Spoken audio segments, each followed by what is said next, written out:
Okay, guys, I got a serious update for you. You heard me talk about SEMA and the product roadmap radar. I just caught up with Matt, who's the founder there, and he gave me the latest on what they are building. And my mind is blown. The team at SEMA are taking things to the next level. Built around the core of the product roadmap radar, i.e. code and Jira analysis, they are building agent orchestration across the product lifecycle. Picture this. You hook up this system same as before, i.e. integrate your repository and your backlog, Jira today. From that point, SEMA's agent analyzes the codebase and makes suggestions as to what needs to be done next and what could improve, optimize the product. Then, if those tasks are routine, the agent assigns the task to a coding agent, think something like Devin, to complete the minutia, while assigning the human-in-the-loop task to engineers themselves. What you end up with is engineers focusing on building core competency features while AI handles all the rest. If you're not salivating right now, I don't think you fully understand what this means. But here's what I would suggest. Right now, their product is in a closed beta, and SEMA is looking for folks to sign up for their Product Intelligence Advisory Board. This gives you the opportunity to use the product, give feedback, help shape the future of what's built. Oh, and not to mention additional free usage of the product potentially through the end of 2026. So, if that fits your workflow and toolset, you need to reach out today. Go to codestory.co/nextlevel, NEXTLEVEL, and reach out to Matt at SEMA to learn more and join the Product Intelligence Advisory Board. Again, that's codestory.co/nextlevel. This episode is sponsored by Postman. Postman is the world's leading API platform, trusted by 98% of the Fortune 500 and over 40 million developers. Tap into APIs from 18,000 plus companies to power agents that make smarter decisions. Learn more at postman.com/podcast/codestory. This message is sponsored by Melee Search.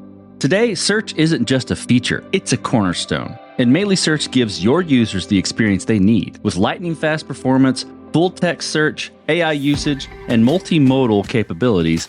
Melee Search delivers relevant results in less than the blink of an eye. Use the promo code CODESTORY at checkout to get 2 months free at meleesearch.com. That's MEILI search.com. So I started this company with an understanding that 3 years from now, I probably will throw out everything I build. So consciously, I wanted to choose things that are simpler and faster to go to market. In terms of BFF pattern itself, the reason I chose is because one, I can contract out like the UI piece without having any real impact on the core of the product. So if I want to just make it cheaper to build, it made sense for me to do it. That's like a trade-off I wanted to do. In the long run, it worked out really well because my first founding engineer, having this clean separation basically means he can run with everything in UI and I can just do everything in backend and we don't have to care about more than 1 or 2 hours overlap. My name is Harish Chandramowli. I am the co-founder and CTO of Flare. This is Code Story, a podcast bringing you interviews with tech visionaries. Spent 6 months moonlighting. There's nothing on the back end. Who share what it takes to change an industry. I don't exactly know what to do Took next. many goes to get right. Who built the teams that have their A back. company is its people. The teams help each other achieve I was more. proud of our team. Keeping scalability top of mind. All that infrastructure was a Yes, pain. we've been fighting it as we grow. Total waste of time. The stories you don't read in the headlines. It's not an easy thing to achieve, mind Took it you. off the shelf and dusted it off and tried it again. To ride the ups and downs of the startup life. You need to really It's want it. not just about technology. All this and more on Code Story. I'm your host, Noah Labhart, and today, how Harish Chandramowli has built the #1 operating system for fashion, powered by AI and streamlining your operations. This episode is brought to you by Paddle. Don't settle for less when you can have more, MOR, with Paddle, your merchant of record. Eliminate the headaches of payments, grow your revenue everywhere, and focus on what you do best, building your product. Get more revenue with less hassle at paddle.com. This episode is brought to you by Propeloff. People take authentication for granted, but it's more than how customers log into your product. It's how you manage your relationship with your users. The easiest way to make authentication your advantage is to use Propeloff. PropelAuth is more than just functional. It's powerful. With tools like managed UIs, enterprise SSO, robust user management features, and actionable insights, PropelAuth adapts as your product grows. And the best part? When auth is effortless, your team can focus on scaling, not troubleshooting. That means more releases, happier customers, and more growth for your business. Save dev time, win over your customers, and propel your business forward with PropelAuth. Check them out at propelauth.com. That's PROPELAUTH.com. Harish Chandramowli grew up in a small town in India. The goal was simple early on: study well, go to university, and get a job. After undergrad, he realized he could do so much more, eventually coming stateside to get his master's and meet a ton of really smart people over the last 10 years. Outside of tech, he is Broadway's show Fanatic, seeing 1 to 2 on a regular basis. He also follows Manchester United, which can be difficult watching them lose on the regular. Harish used to work for MongoDB and spent some time on call and in the weeds. At that time, he realized how much data is used by a business. When he eventually supported the fashion industry, specifically the back office, he wanted to build a solution to make the lives of those back office individuals as easy as possible. This is the creation story of Flare.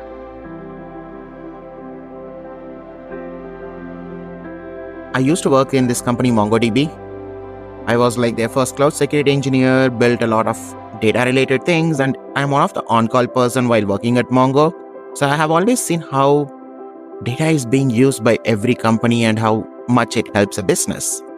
From there, I think around 2-3 years back, I was in this shop called ONS in Soho, New York. I was watching how they operate. I was sitting in their back office meetings. The more I observed how the business operates, for me, fashion and all the back office operations of fashion fundamentally came down to a workflow optimization and data problem. That's how Flare started. And the whole journey has been like, how can we make the life for these business back office operations as easy as possible? And things have obviously evolved 2 years back. Like every technical product, especially startups, have evolved with AI. And obviously things have changed compared to what I planned and how I started 2 years back. But that's like crux of what Flare does.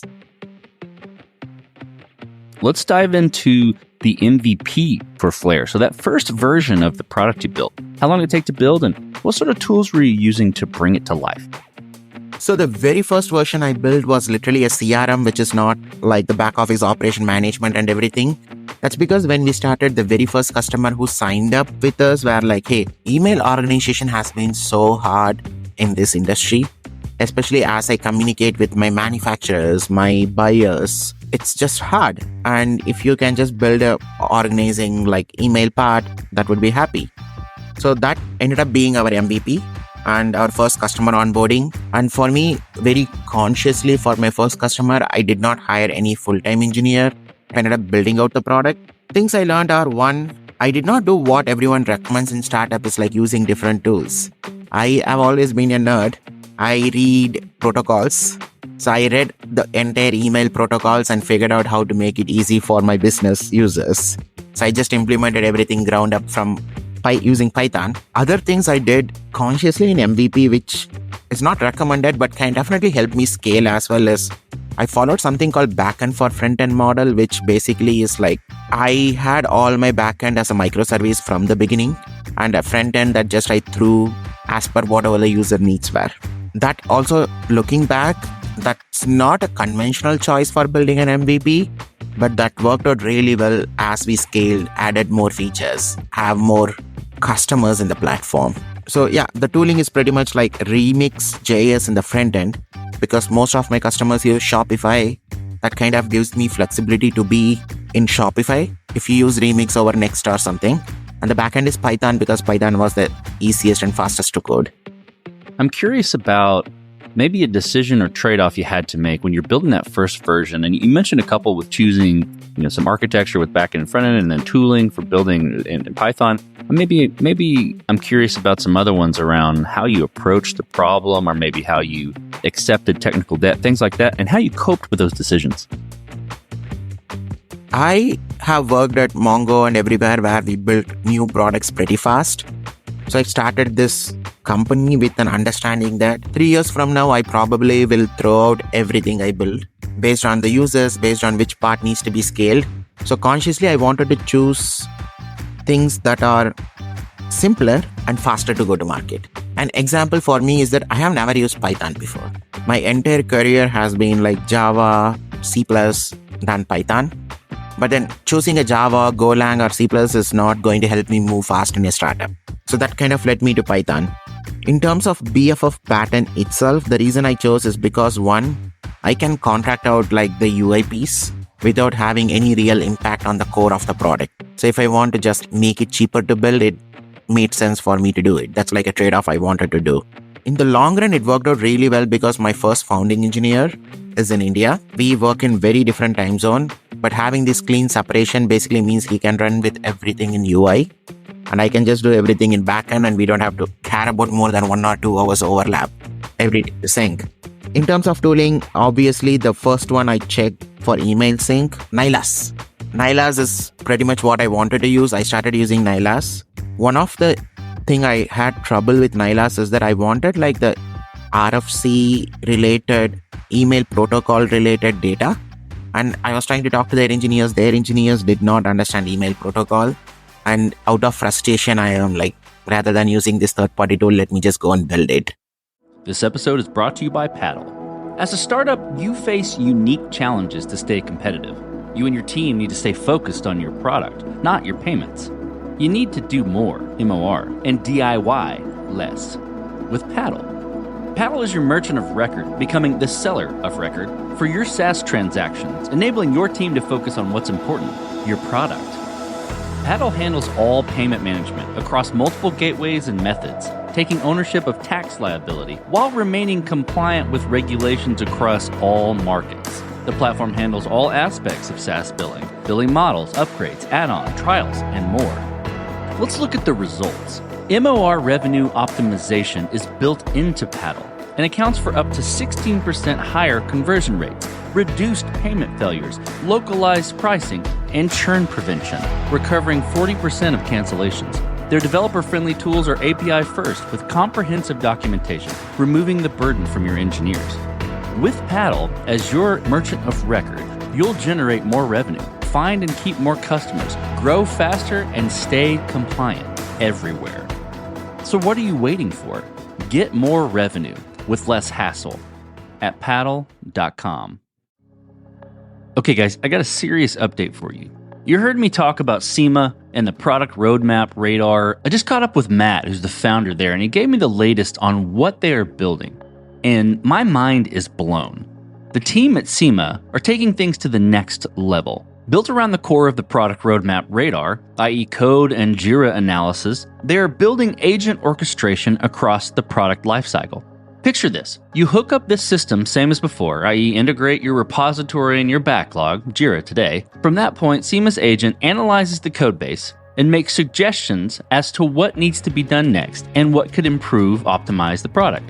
Then, if those tasks are routine, the agent assigns the task to a coding agent, think something like Devin, to complete the minutia, while assigning the human-in-the-loop task to engineers themselves.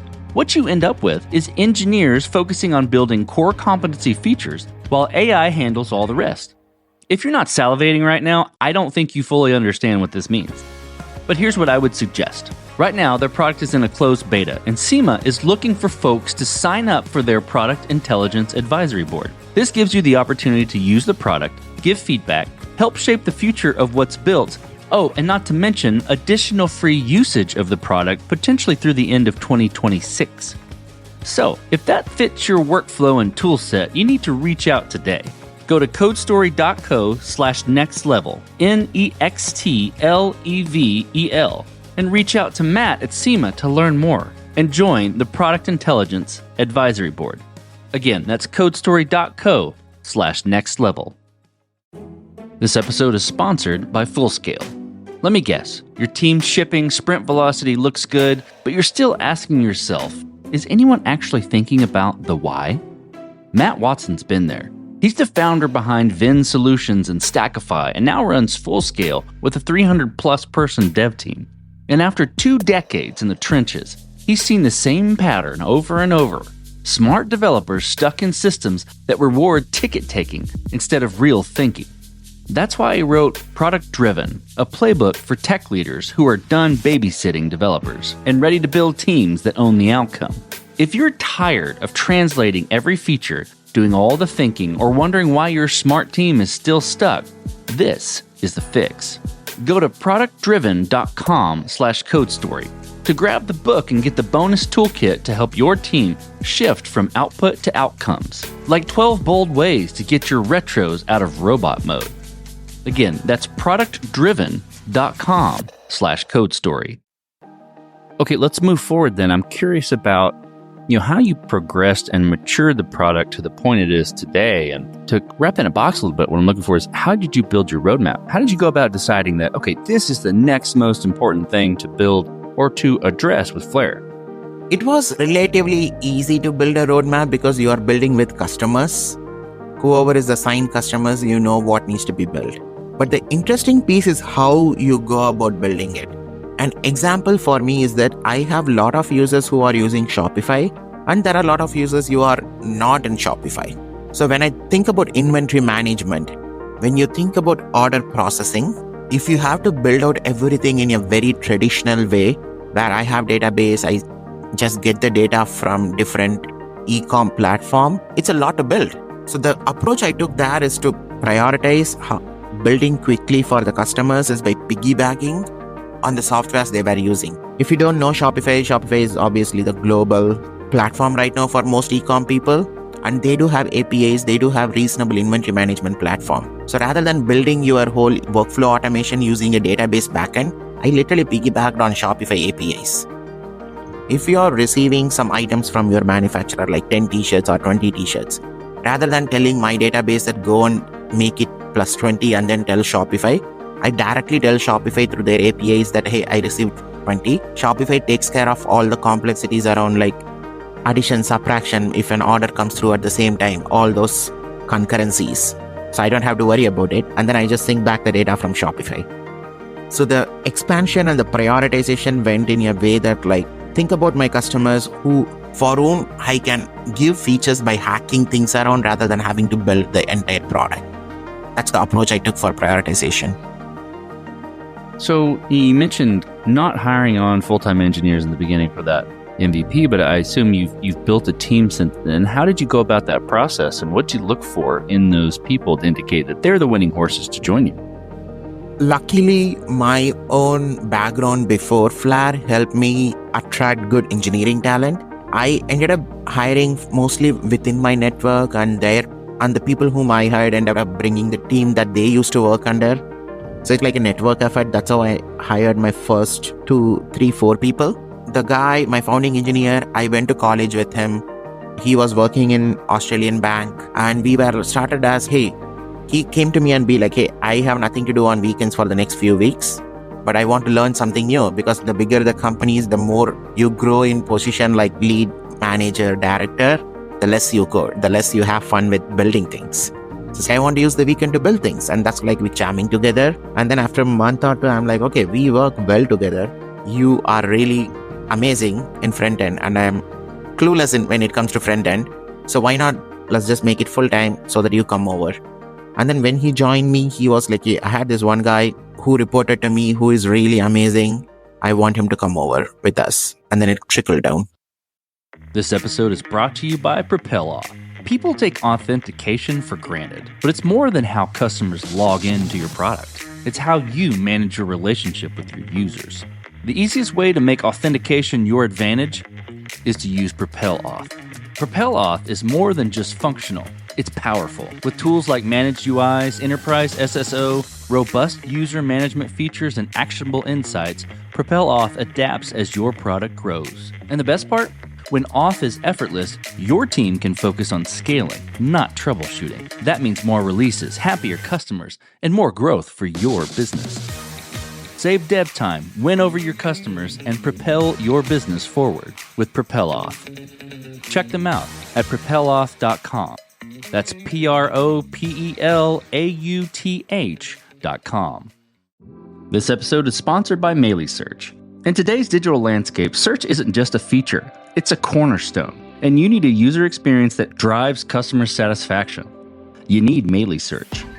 MailySearch has lightning-fast performance, returning answers in less than 50 milliseconds. Yeah, you heard that right. Faster than the blink of an eye.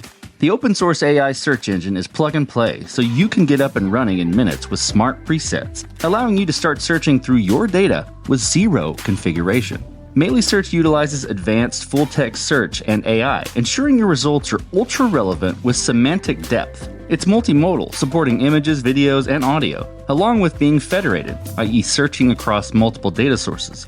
And it's developer-friendly. Whether you're building a content-rich website or enterprise application, MailySearch delivers the experience your users expect and deserve. For a limited time, CodeStory users can get 2 months free. Use the promo code CODESTORY, all one word, at checkout. Just go to MailySearch.com and get started today. That's MEILI search.com. I'm curious about scalability. Where has scalability come into play, maybe in early designs or thought processes, or have there been interesting areas where you've had to fight it as you've grown? The biggest area I had to fight is with database designs. Using Mongo to a certain extent helped me, and understanding how the database itself should be used helped me to a certain extent, but still, you start introducing new collections as the use cases expand. You start putting together new reporting, which has to bring together 10 different collections. The more I scaled, the platform just couldn't work. I had to introduce hack around with materialized view and different things. And that's natural evolution of a startup. Unlike bigger companies, you cannot start with your entire design with a 1 to 2 year roadmap. It's going to evolve every month. That means even the perfect design would just end up messy at the end of year 1 and year 2. And as you scale, those designs are going to bite you in the back. And just knowing when to fix that is the key. You can't fix everything when things goes wrong because you don't have the resources. So just understanding how to prioritize performance fixes has always been a challenge. I don't have great answers to it, but yes, database design is one area. Other areas if I think about it, are how I wrote certain business logic by hacking things together by just writing a bunch of for loops that are not scalable. And then I need to go back and rewrite things. Okay, Harish, as you step out on the balcony, you look across all that you've built, what are you most proud of? More than what I built, when I have seen people use my product and say how happy they are to use these products, that's what makes me proud. And sometimes it's just very small feature. One user literally cried during onboarding, saying how amazing this product is compared to anything they have used in the last 20 years, just because we allowed copy-paste feature between Excel sheet and our product. That's it. A simple copy-paste made the user so happy, and I was so proud of enabling that copy-paste functionality. Let's flip the script a little bit. Tell me about a mistake you made and how you and your team responded to it. I know you mentioned some of the maybe scaling issues you ran into. I don't know if those were mistakes, though. So I'm curious about what you have to say. There are a lot of mistakes, right? Especially when you move fast, you release products, you release code, and it breaks. And every time when I have released code, it breaks. It has always been a hard thing to fix. Some of the fixes were really hard to do in a day or even 2, right? In all those times, the only thing I was able to do is 1, speak to customers, apologize to them, and then try to just do manual fixes and then give the team enough breathing space. Overall, in terms of mistakes, a lot of things were not from architecture perspective, but definitely from prioritization and business perspective, I have made mistakes. Example is we have customers who do not use e-com platform but wanted to use Flare for their entire back office operation. And that took me 7 months to build. It's a huge build. And the amount of money they were paying is like $3,000 to $4,000 a year, which is not a big thing. And I still took up that work. I spent so much time building it, did not make enough revenue because when I started this as a CTO, all I cared about is building at the beginning. That was more exciting, and make sure how you solve the problem was the main priority, but never tying down the business aspect of it to your prioritization, to your tech choices. And that's like a mistake I did. I don't know whether I ever fixed it. It's not an easy thing to fix. But now if I ever do another company, I know how to think about the product, think about engineering velocity, think about engineering spend, and then also make sure our sales team knows that they need to bring XYZ revenue if I ever have to do this feature. Okay, Harish, I'm curious about the future. This will be fun. I'm curious to hear what you have to say here, what the future is for Flare, for the product, for the company, and for your team. Tell me that. The future is going to be very different compared to what it was 6 months back. Number one of the things that I hear a lot from people is that they want more automation, especially in the world of agents and AI. And being a startup, it helps me cleanly shut down my current product and revamp everything as a ground up AI native product. I don't have all the answers to it yet, but this is how I imagine doing it, right? If you are a company that comes to me and says that, hey, I have one purchase order manager who always writes the purchase order to my factory, and then a salesperson who always does sales for a B2B, like business to business, 500 t-shirts, 600 t-shirts, and purchase order manager speaks to the sales order manager, takes the sales order, converts to purchase order, and sends to factory. That whole process can be automated with just an approval in the middle. And I want people to be able to explain that in natural language, and the backend should build and spin out that whole workflow immediately. What are the challenges in there? This comes from understanding my own industry, right? One, for smaller use cases, SMBs, indexing has never been an issue. So database wise, it's like a very clean, easy to build. But when it comes to invoices or where money is involved, you don't want to wipe code your entire stack. So that means we need to pick the pieces that cannot be wipe coded, needs to be standard, expose those as like REST API endpoints that has MCP tooling so that like you can wipe code your way through. But whereas a simple approval process, how the UI should look for your team, how the UI should look for various people inside the team for different reporting, those can be wipe coded. It's low stake. You wipe code, you test it, deploy it in production, it just works. Understanding how to use AI is the biggest place where I push my engineers as well. AI is not a magic, but AI is also not something you can write off. So how do we understand the real world application of it, and where it can be used, where it cannot be used becomes the tricky one as technology evolved, but it's one of the best times in the world to learn these, right? It's the fun part. No one knows the answer, and you are part of the group that's figuring things out. Harish, let's switch to you. Who influences the way that you work? Name a person or many persons or something you look up to, and why? I look up to a lot of people I worked with, both at Hopkins, Bloomberg, Mongo. They all work really hard. They all are some of the smartest people I have met, and that influences me a lot. Talent alone doesn't get you anywhere. Even the most talented people I have seen put in 100 hours work week to be at the top. So that's the motto. I have always tried to work as hard as I can, but does not mean that you just work. Understanding and being smart is also partly important. That influences me a lot. Otherwise, having mentors, leaning on them for their advice have a huge influence on me.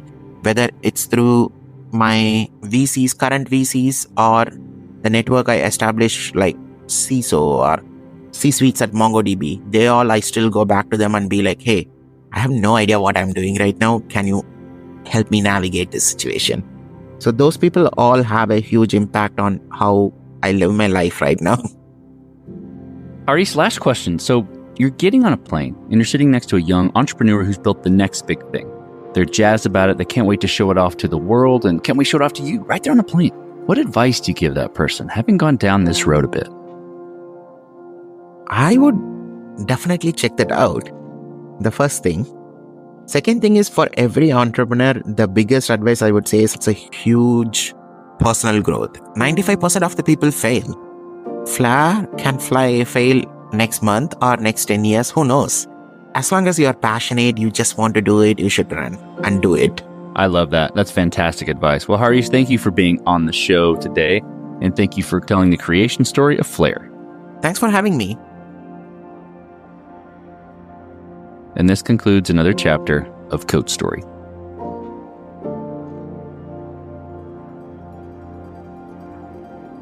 Code Story is hosted and produced by Noah Labhart. Be sure to subscribe on Apple Podcasts, Spotify, or the podcasting app of your choice.